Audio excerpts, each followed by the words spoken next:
নমস্কার প্রিয় দর্শক বন্ধু। লোকসভা ভোটের মুখে রাজ্য সরকারি কর্মচারী ও পেনশনভোগীদের পূজার বোনাস বৃদ্ধি করলো রাজ্য সরকার। আসুন এই নিয়ে আমরা আলোচনা করব।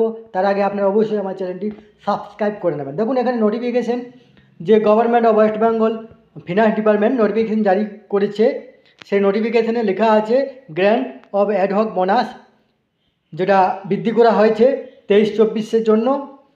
দেখুন এই নিয়ে আবার পত্রিকাতে কী লিখেছে আসুন দেখব। বোনাস বৃদ্ধি রাজ্য সরকারি কর্মীদের। দেখুন, রাজ্য সরকারি কর্মীদের অ্যাডহক বোনাসের পরিমাণ বৃদ্ধি করে 6,000 টাকা করার ঘোষণা করল নবান্ন।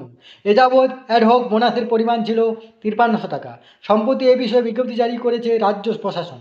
লোকসভা ভোটের মুখে এই ঘোষণায় সরকারি কর্মচারীদের একাংশের মধ্যে কিঞ্চিত খুশির মনোভাব দেখা দিলেও বিরোধীদের অভিযোগ, নির্বাচনের আগে নিছকেই মানুষের মন পাওয়ার চেষ্টা করেছে সরকার। সম্প্রতি নবান্নের প্রকাশিত ঘোষণায় বলা হয়েছে যে যাদের বেতন মাসিক 42,000 টাকার মধ্যে তারা এই বোনাস পাবেন।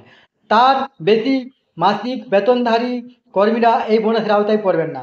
নবান্ন সূত্রে খবর, রাজ্য সরকারি কর্মীদের মধ্যে যারা গ্রুপ এ স্তরে রয়েছেন তারা বোনাসের আওতায় পড়েন না। গ্রুপ বি গোত্রের কর্মীদের অধিকাংশ কর্মীও বোনাসের আওতায় আসেন না। এমনকি গ্রুপ সি স্তরের কর্মীরা দীর্ঘদিন চাকরি করার পরে যে বেতন পান তাতেও বোনাসের আওতায় থেকে বেরিয়ে যায়। সরকারি সূত্রে খবর, শুধু কর্মচারীই নন, অ্যাডহক বোনাসের বর্ধিত টাকার অঙ্ক পাবেন পেনশনভোগীরাও।